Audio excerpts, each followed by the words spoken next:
Bienvenidas, mentes curiosas. ¿Conocéis la historia de Boudica, la reina celta que arrasó Londres en la época romana?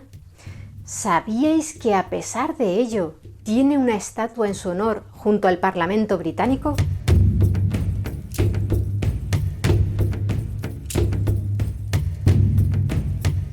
En el año 43 de nuestra era, el senador y general romano Aulo Plaucio, por mandato del emperador Claudio, invadió la isla de Gran Bretaña, que estaba habitada por un amplio mosaico de tribus celtas. Es posible que la motivación real de Claudio para la conquista militar de aquel territorio, al que los latinos llamaban Britania, fuese lograr gloria y popularidad entre los romanos, pero la excusa oficial fue restaurar en su trono a Bérica, el rey de los Atrebates, un aliado de Roma, que les había pedido ayuda tras ser derrocado por los Catubellauoni, la tribu celta más poderosa del sur de Gran Bretaña. No se sabe con certeza con cuántas legiones invadió Plaucio la isla, aunque muchos estiman que fueron 4, compuestas por un total de 40.000 o 45.000 hombres aproximadamente, si sumamos las tropas auxiliares. No era un contingente numeroso en comparación con los centenares de miles de indígenas britanos con los que iban a vérselas, pero el recibimiento por parte de estos fue desigual, porque los celtas de Britania eran muchos, pero estaban muy divididos, mientras que las tribus celtas del oeste ofrecieron una fuerte resistencia. Algunas de las tribus más importantes del este, como los icenos y los trinovantes, prefirieron colaborar con los romanos. También hubo otros líderes que optaron por mantenerse a la espera, observando cómo se desarrollaban los acontecimientos antes de decidir si combatir contra los romanos o aliarse con ellos. El caso es que, tras derrotar a los Catubellaunos, 11 líderes del sudeste de Britania se rindieron ante Claudio y los romanos lograron asentarse en el sur de la isla, donde durante los siguientes años comenzaron a construir calzadas y ciudades a la par que las legiones avanzaban hacia el norte y hacia el oeste, hacia el territorio del actual Gales. Aquellos jefes tribales que se pusieron del lado de los invasores y aceptaron su dominio fueron recompensados siendo reconocidos como reyes vasallos por Roma. Ese fue el caso, por ejemplo, de Prasutago, nombrado rey de los Icenos, una tribu celta que habitaba en la zona de los actuales condados de Norfolk y Suffolk. Los historiadores todavía debaten acerca de si fue uno de los 11 reyes que se rindieron a Claudio tras la conquista romana en el año 43, o si fue nombrado rey de los Icenos un poco más tarde, tras una rebelión fallida de estos en el año 47. En lo que sí coinciden los expertos es en que Prasutago fue un aliado de Roma y que gracias a ello a su tribu se le permitió llevar una vida independiente, pero desarmada. Como prueba de su fidelidad a Roma, Prasutago preparó un testamento en el que nombraba al emperador de Roma coheredero de su reino junto a las 2 hijas que había tenido con su esposa, una mujer llamada Boudica, o según la pronunciación inglesa, Boudica. Tal vez Prasutago pensara que de ese modo, al dividir el reino en 2 partes tras su muerte, los romanos se contentarían con el reparto y su pueblo podría seguir viviendo en paz en la mitad gobernada por sus hijas. Nada se sabe de la vida previa de nuestra protagonista de hoy, la reina Boudica, ya que todo lo referente a ella lo conocemos a través de los cronistas romanos. Aunque el historiador Suetonio menciona brevemente el levantamiento de los icenos en su obra Vidas de los Césares, la historia de Boudica ha llegado hasta nuestros días principalmente gracias a los historiadores Tácito y Dion Casio, quienes se refieren a ella con el nombre latinizado de Boadicea. La versión de Dion Casio, recogida en su Historia Romana, es la más completa y detallada, pero teniendo en cuenta que la escribió un siglo y medio después de los hechos, es probable que sus descripciones incluyeran una buena dosis de imaginación. Tácito, en cambio, pudo contar con el testimonio de su suegro, quien sirvió en Britania durante la revuelta de Boudica y fue testigo ocular de los acontecimientos. Pero volvamos precisamente a estos acontecimientos. Según narra Tácito, el rey Prasutago vivió largo tiempo y muy plácidamente, pero en el año 60, cuando ya era Nerón quien gobernaba en Roma, el líder de los Cicenos falleció y el procurador de la provincia romana de Britania, Cato Deciano, ignoró por completo la voluntad que el difunto había expresado en su testamento. Los romanos tomaron el poder de todo el reino, no solo de la mitad que Prasutago le había dejado en herencia al emperador. Según Tácito, desposeyeron de sus tierras a los nobles de la tribu, saquearon el reino, destruyeron el palacio real, azotaron a Boudica y violaron a sus hijas. Dion Casio, sin embargo, no menciona esto último y señala que la causa de la revuelta fue tan solo económica. Por un lado, Cato Deciano había confiscado a los cicenos todo el dinero que el emperador Claudio les había prestado anteriormente. Y por otra parte, el famoso filósofo Séneca, que además de consejero de Nerón, era un hombre inmensamente rico, había obligado a los nobles de las tribus britanas a aceptar grandes préstamos para luego retirarlos de golpe y cobrarlos de manera agresiva. Y es que, según argumentó el propio Séneca en su texto titulado Sobre la vida feliz, ganar riqueza era un comportamiento apropiado para un filósofo. Aquello generó un gran descontento, no solo entre los cicenos, sino también entre los demás líderes que habían decidido sacrificar la libertad e independencia de sus tribus a cambio de un mejor nivel de vida bajo el dominio romano. Ahora se daban cuenta de que las promesas de prosperidad se desvanecían. Lo único que les quedaba eran deudas e impuestos que pagar a Roma. Y si no podían pagar, todas sus propiedades eran confiscadas.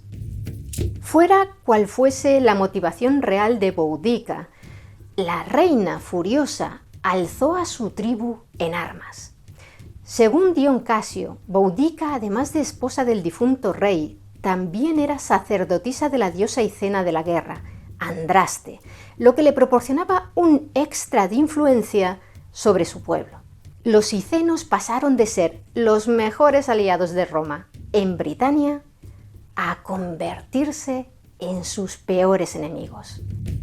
Primero se dirigieron a Camulodunum, la actual Colchester, una de las principales ciudades de Britania y la capital de la tribu de los Trinovantes, al sur de los cicenos.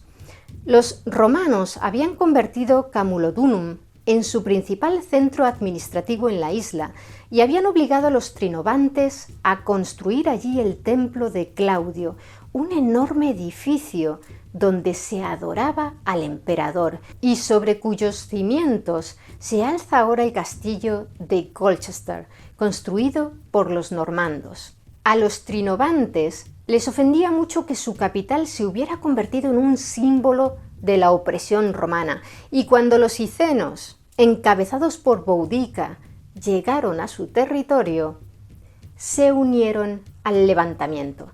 Entre ambas tribus formaban un inmenso ejército de 120.000 hombres. Camulodunum estaba desprotegida y abierta, dado que carecía de las murallas y estructuras defensivas construidas por los Trinovantes, debido a que los romanos las habían derribado cuando se hicieron con el control de la localidad. Allí vivían muchos veteranos de las legiones romanas con sus familias, y los britanos odiaban a los veteranos a causa de la crueldad que estos habían mostrado habitualmente con los indígenas. Para desgracia de los veteranos de las legiones romanas, la máxima autoridad militar romana de Britania, el general Cayo Suetonio Paulino, quien había asumido su cargo un par de años antes, había concentrado todas sus legiones en el oeste de Britania, en la actual región de Gales, una zona montañosa en la que podían encontrar refugio todos aquellos celtas que se oponían a la ocupación romana. Allí se propuso acabar con el foco rebelde de la isla de Mona, hoy conocida como Anglesey, donde se había hecho fuerte la belicosa tribu de los siluros y se congregaban un elevado número de druidas. Las tropas de Suetonio Paulino pasaron a cuchillo a todos los habitantes, hombres, mujeres y niños, y talaron los bosques en los que se practicaban las ceremonias de los druidas. Con aquella victoria, Suetonio Paulino pensó que había logrado acabar por fin con toda resistencia celta, pero entonces recibió una terrible noticia.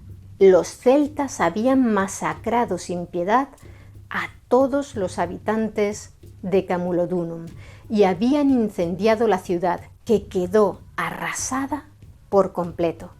Según Tácito, allí perecieron 70.000 romanos.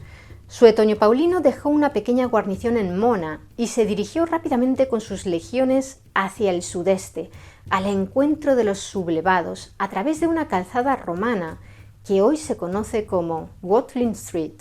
La victoria de Boudica en Camulodunum hizo que muchas de las tribus indecisas que se habían mantenido al margen del conflicto hasta ver cómo se desarrollaban los acontecimientos, entendieran que era posible derrotar a los romanos y se unieran a Boudica. En palabras de Tácito, todas las tribus que recordaban su libertad anterior participaron en el levantamiento.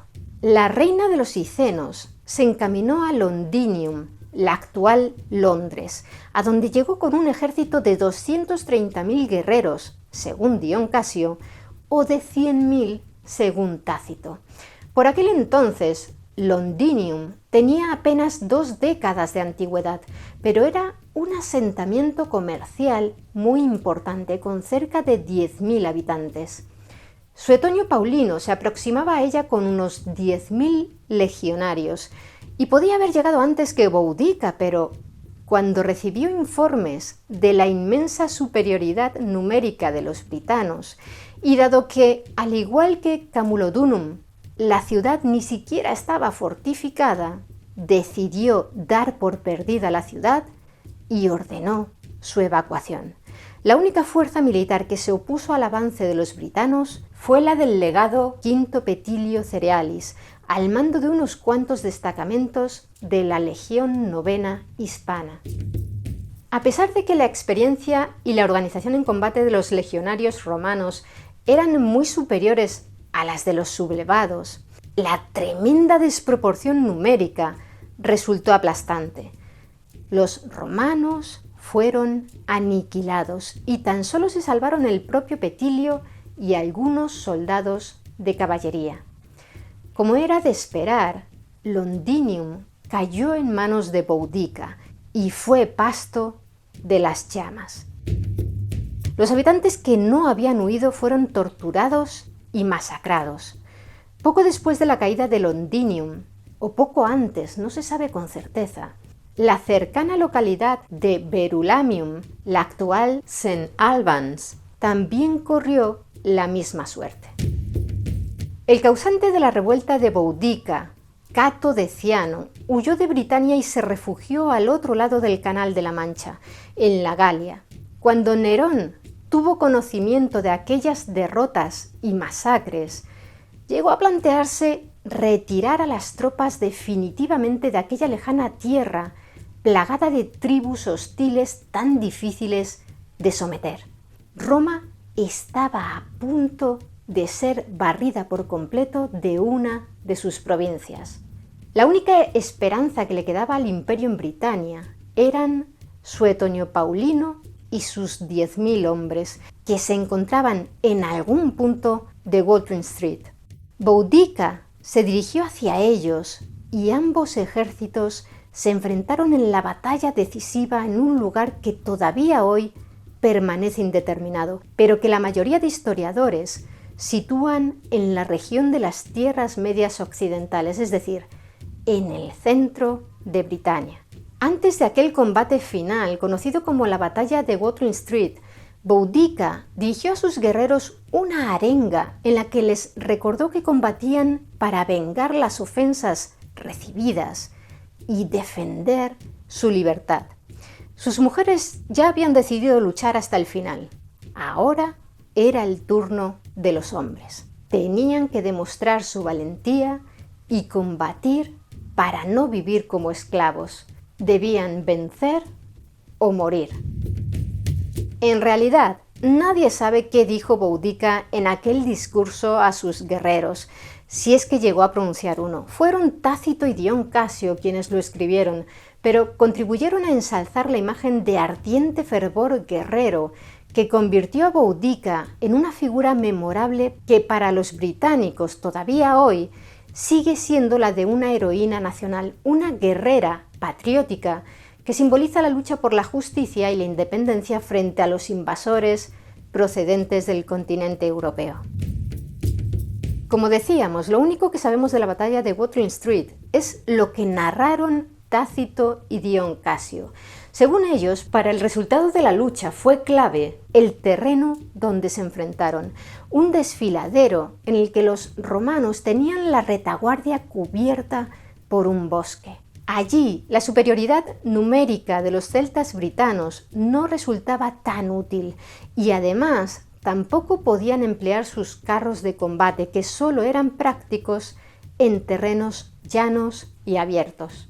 Las legiones avanzaron en formación de cuña, arrojando una lluvia de lanzas sobre los britanos para después cargar contra ellos con sus espadas, apoyados por la caballería. En aquella batalla, la superioridad táctica y la disciplina de las legiones se impusieron a la bravura de los sublevados, que acabaron retrocediendo y fueron derrotados de manera aplastante. Según Tácito, las bajas de los britanos ascendieron a 80.000, mientras que solo 400 romanos perdieron la vida. Boudica, pese a que sobrevivió aquel día y regresó al territorio de los icenos con sus hijas, moriría poco después, en el año 61, tomando veneno, según Tácito, o bien de enfermedad, según Dion Casio, quien relata además que su pueblo le brindó un entierro espléndido a su feroz reina. Con la derrota de Boudica, Roma tuvo al fin el camino libre para dominar el centro y sur de Britania durante los 4 siglos siguientes. A ello también contribuyó que los romanos comprendiesen que necesitaban contar con el apoyo de las élites locales y procuraran mantener una política más amable con ellas. Un buen ejemplo de esto fue lo sucedido con el hombre que derrotó a Boudica, Cayo Suetonio Paulino. Tras su gran victoria en la batalla de Watling Street, inició una serie de expediciones de castigo por los territorios de aquellas tribus que se habían unido a la rebelión de Boudica. Sin embargo, cuando llegó a Britania el sucesor de Cato Deciano como procurador de la provincia, Cayo Julio Alpino Clasiciano, este informó a Nerón de que las expediciones de castigo que estaba llevando a cabo Suetonio Paulino no hacían sino cronificar las hostilidades. Como resultado, el general fue depuesto y reemplazado por un gobernador mucho más moderado. Con la progresiva romanización, la presencia de la cultura celta en las islas británicas quedó relegada a Irlanda, al noroeste de Gran Bretaña y a algunas zonas de Gales. 1 milenio y medio después de su muerte, en los siglos XVI y XVII, la figura de Boudica comenzó a aparecer en nuevas obras literarias inglesas, inspiradas en los relatos de Tácito y Dion Casio, que durante el Renacimiento habían vuelto a ser publicados. La historia de Boudica se infló con detalles y más detalles legendarios, todos ellos creados por poetas y escritores que sumaban sin cesar fechas concretas, discursos y anécdotas a una biografía de la que en realidad no se sabe casi nada. Algunos poetas ensalzaban su heroísmo en la defensa de su hogar, su tierra y su pueblo.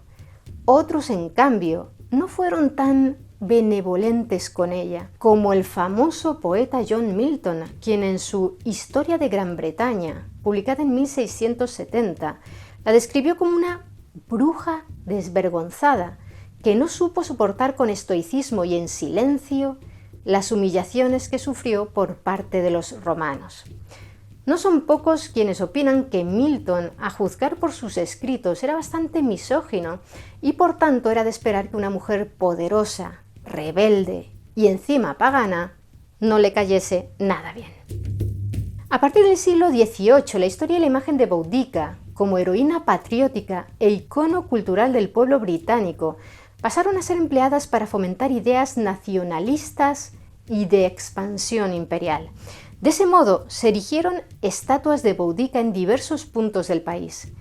Quizá la más famosa fuese la que todavía hoy se puede contemplar en el puente de Westminster, de Londres, muy cerca del Parlamento, una obra realizada por el artista Thomas Thornycroft a finales del siglo XIX e inaugurada en 1902. Puede resultar paradójico que los londinenses la acogieran con agrado, teniendo en cuenta que uno de los mayores logros de Boudica había sido reducir a cenizas su ciudad, pero pesaba más su imagen como símbolo del coraje británico. Ya a principios del siglo XX, las sufragistas, defensoras de que la mujer tuviera derecho a votar, adoptaron a Boudica como uno de los símbolos de su campaña. Incluso ondearon un estandarte con su nombre en varias marchas reivindicativas. ¿Era la reina Boudica una feminista? ¿Habría admirado con orgullo la expansión mundial del Imperio Británico durante el siglo XIX? ¿Defendería la superioridad cultural y moral de los ingleses frente a los pueblos menos avanzados tecnológicamente, cuyas tierras conquistaban y a los que consideraban salvajes? Por supuesto, la instrumentalización con fines ideológicos o políticos de figuras históricas está presente en todo el mundo y en todas las épocas. De Boudica, lo único que podemos afirmar es que si los cronistas romanos están en lo cierto, fue capaz de poner en jaque al poderoso imperio romano. Y si en aquella lejana batalla de Watling Street hubiesen logrado derrotar a los 10.000 hombres de Suetonio Paulino, es posible que la historia de Inglaterra y con ella la del mundo hubiesen sido muy diferentes.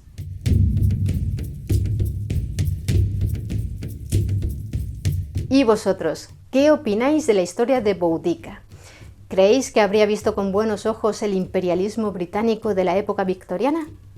Me gustaría que nos lo contarais abajo en los comentarios. Y si queréis conocer más historias interesantes, suscribíos a nuestro canal. Muchas gracias por estar ahí, mentes curiosas. Nos vemos en el siguiente vídeo.